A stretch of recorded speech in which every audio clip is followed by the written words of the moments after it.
ನಮಸ್ತೆ ಎಲ್ಲರಿಗೂ, ಎಲ್ಲ ಸೌಜನ್ಯ ಪರ ಹೋರಾಟಗಾರರಿಗೆ.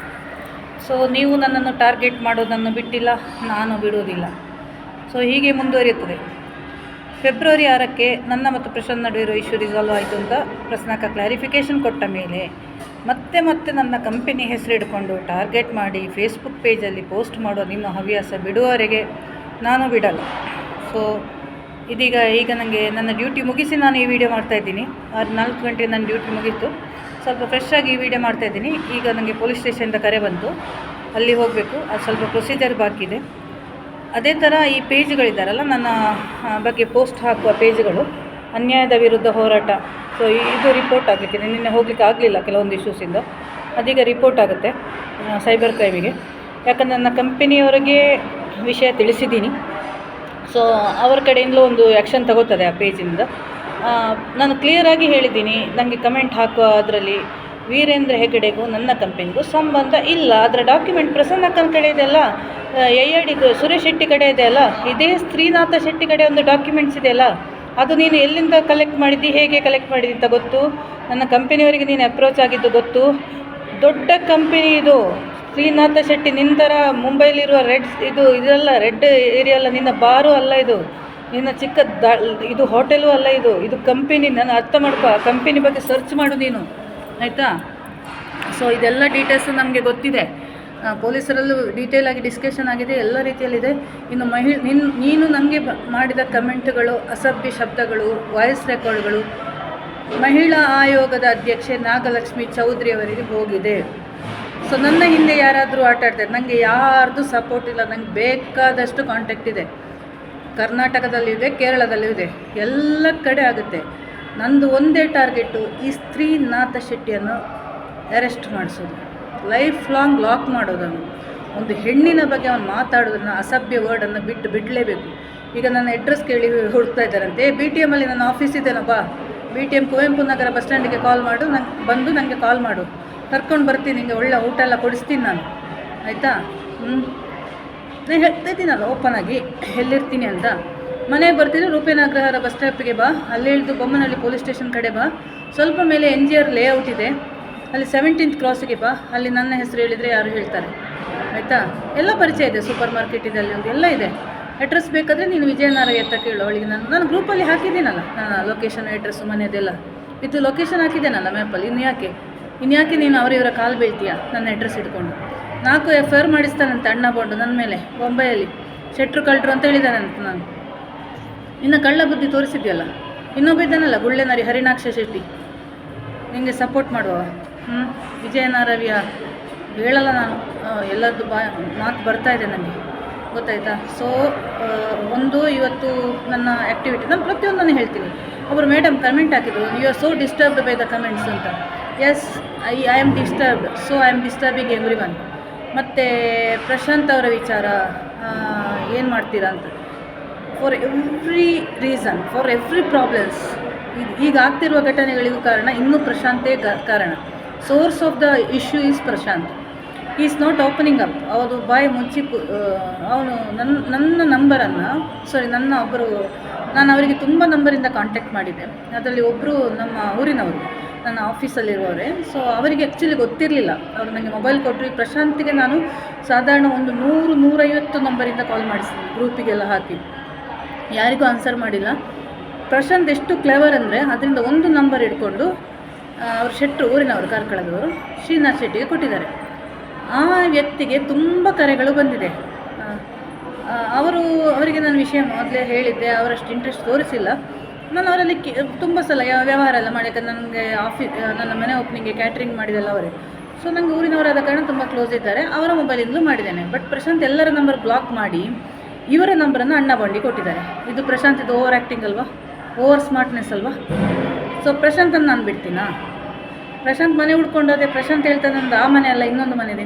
ಪ್ರಶಾಂತ್ ಅವ್ರಿಗೆ ನೀವು ಎಷ್ಟು ಮನೆ ಬೇಕಾದರೂ ಇಡಿ. ನಿಮ್ಮ ಕ್ಲೋಸ್ ಫ್ರೆಂಡ್ ಒಬ್ಬರು ನನಗೆ ಸಪೋರ್ಟಿವ್ ಆಗಿದ್ದಾರೆ, ಅವರು ನಿಮ್ಮನ್ನು ಟ್ರ್ಯಾಕ್ ಮಾಡ್ತಾ ಇದ್ದಾರೆ. ನಿಮ್ಮ ಮಗಳ ಶಾಲೆಗೆ ಇವತ್ತು ಕಾಲ್ ಮಾಡಿದ್ದೀನಿ, ಮೊನ್ನೆನೂ ಕಾಲ್ ಮಾಡಿದ್ದೀನಿ. ಅವಳು ಡೈಲಿ ಬರ್ತಾ ಇದ್ದಾಳೆ, ನಾನು ಅವಳನ್ನು ಮೀಟ್ ಮಾಡ್ತೀನಿ. ಅವಳಲ್ಲಿ ತುಂಬ ಸಾಕ್ಷಿ ಇದೆ ಪ್ರಶಾಂತ್. ನಿಮ್ಮ ಮಗಳು ಚಿಕ್ಕವಳೇನಲ್ಲ, 10 ವರ್ಷ ಆಗಿದೆ. ನಾವೆಲ್ಲ ಎಲ್ಲಿ ಮೀಟ್ ಆಗಿದ್ದೀವಿ, ಎಲ್ಲಿ ಮಾತುಕತೆ ಆಗಿದ್ದೀವಿ, ನಾವಿಬ್ಬರು ಎಲ್ಲಿಯೂ ಮೀಟ್ ಆಗಿಲ್ಲ. ನಿಮ್ಮ ಮಗಳು ನಮ್ಮ ಜೊತೆ ಇದ್ದರು. ಸೊ ಅವಳ ಬಾಯಿಂದ ನಾನು ಬಿಡಿಸ್ತೀನಿ. ನಿಮ್ಮ ನಿಮ್ಮ ಇದು ನೀವು ಯಾವ ರೀತಿಯಲ್ಲೂ ನಿಮ್ಮ ಹಠ ಬಿಡಲ್ಲ ಅಂದ್ರಲ್ಲ, ನಿಮ್ಮ ಮಗಳಿಗೋಸ್ಕರ ನೀವು ಸರೆಂಡರ್ ಹಾಕಲೇಬೇಕಾಗುತ್ತೆ ಪ್ರಶಾಂತ್.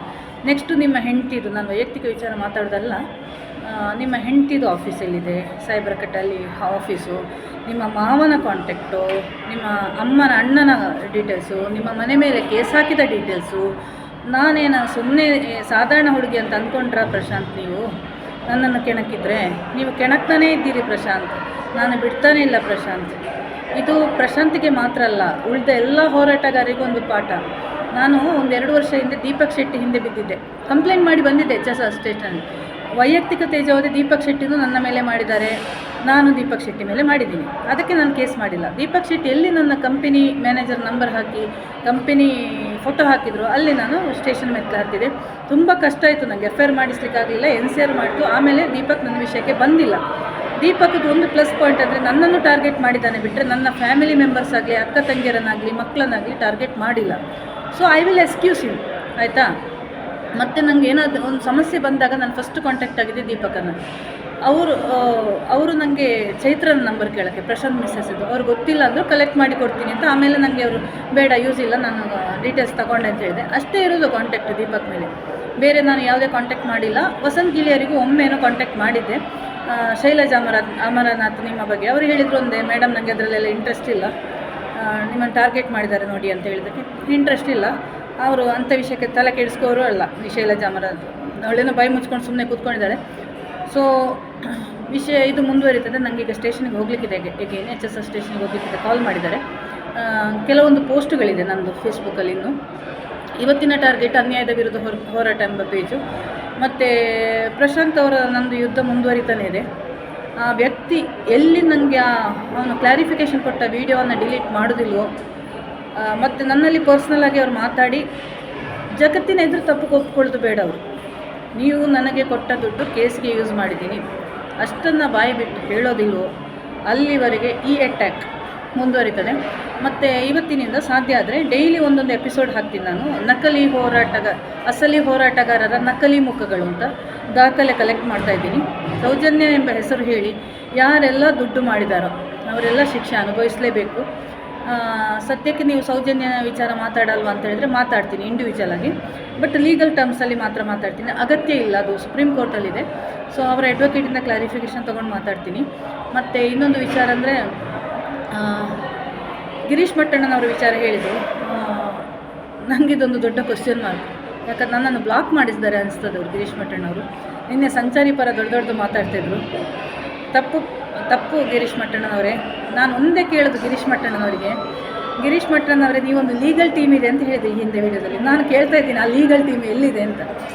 ನಾನು ಜಯಂತಣ್ಣನಲ್ಲಿ ಸಾರಿ ಹೇಳಿದ್ದೀನಿ, ಜಯಂತಣ್ಣ ಪ್ರಾಬ್ಲಮ್ ಆಗ್ತಿದೆ ನಮಗೆಲ್ಲ ಕೇಸಿಗೆ, ಗೊತ್ತಿಲ್ಲ ನನಗೆ ಗೊತ್ತಾಯ್ತು ಬಿಡಿ, ನಾನು ಸಪ್ರೇಟ್ ಅಡ್ವೊಕೇಟ್ ಇಟ್ಕೊಂಡು ಫೈಟ್ ಮಾಡ್ತಾಯಿದ್ದೆ, ನನಗೆ ದೊಡ್ಡ ಟೀಮ್ ಸಪೋರ್ಟ್ ಇದೆ, ಇಲ್ಲ ಲೀಗಲ್ ಟೀಮು. ಬಟ್ ಎಲ್ಲಿದೆ ನಿಮ್ಮ ಟೀಮ್ ಅಂದರೆ ಲೀಗಲ್ ಟೀಮು ಇಲ್ಲ, ಮಣ್ಣು ಇಲ್ಲ ಅವ್ರ ಕಡೆ, ಯಾರಿಗೂ ಸಪೋರ್ಟ್ ಕೊಟ್ಟಿಲ್ಲ ಅವರು, ಆಯಿತಾ? ನೆಕ್ಸ್ಟ್ ನಿನ್ನೆ ಸಂಚಾರಿಗೆ ಸಪೋರ್ಟ್ ಮಾಡ್ತಿದ್ದಾರೆ. ಈ ಸಂಚಾರಿ ಎಂಬ ವ್ಯಕ್ತಿ ಬಿಡಿ ನಾನು ಇನ್ನೂ ಇನ್ವೆಸ್ಟಿಗೇಷನ್ ಮಾಡ್ತಾಯಿದ್ದೀನಿ. ಬಟ್ ಗಿರೀಶ್ ಮಟ್ಟಣ್ಣನವರನ್ನು ಯಾರೂ ನಂಬೇಡಿ, ನಾನು ಹೇಳ್ತಾ ಇದ್ದೀನಿ. ಅವರು ಬಾಯಲ್ಲಿ ಮಾತಾಡೋದು ಮಾತ್ರ, ಅವರು ಏನು ಕೆಲಸ ಮಾಡಲ್ಲ. ನನ್ನನ್ನು ಬ್ಲಾಕ್ ಮಾಡಿದ್ದಾರೆ ನೋಡಿ. ನಾನು ಎಷ್ಟು ಕಾಲ್ ಮಾಡ್ತೀನಿ ಅವರು ಪಿಕ್ ಮಾಡಲ್ಲ, ಎಷ್ಟು ಮೆಸೇಜ್ ಮಾಡ್ತೀನಿ 1 ವಾರ ಬಿಟ್ಟು ಮೆಸೇಜ್ ಮಾಡ್ತಾರೆ. ಸೊ ಯಾವ ಕಾರಣಕ್ಕೂ ಹೋರಾಟಗಾರರು ಗಿರೀಶ್ ಮಟ್ಟಣ್ಣನವರು ನಂಬೇಡಿ, ಗೊತ್ತಾಯ್ತಾ? ನನ್ನ ಅನುಭವ ಹೇಳ್ತಾ ಇದ್ದೀನಲ್ಲ ನಾನು. ಕೆಲವರಲ್ಲಿ ಕೇಳಿದೆ, ಎಲ್ಲರಿಗೂ ದ್ವೇಷ ಇದೆ. ಗಿರೀಶ್ ಮಟ್ಟಣ್ಣನವರು ಹೋರಾಟದ ಹಾದಿ ತಪ್ಪಿಸಿದ್ದಾರೆ ಅಂತ ಕೇಳಿದರೆ ನಂಗೆ ಗೊತ್ತಿಲ್ಲ, ಮೇ ಬಿ ಇರಬಹುದು. ಬುರುಡೆ ತರುವ ಅಗತ್ಯ ಇರಲಿಲ್ಲ ಗಿರೀಶ್ ಅವರೇ ನಿಮಗೆ.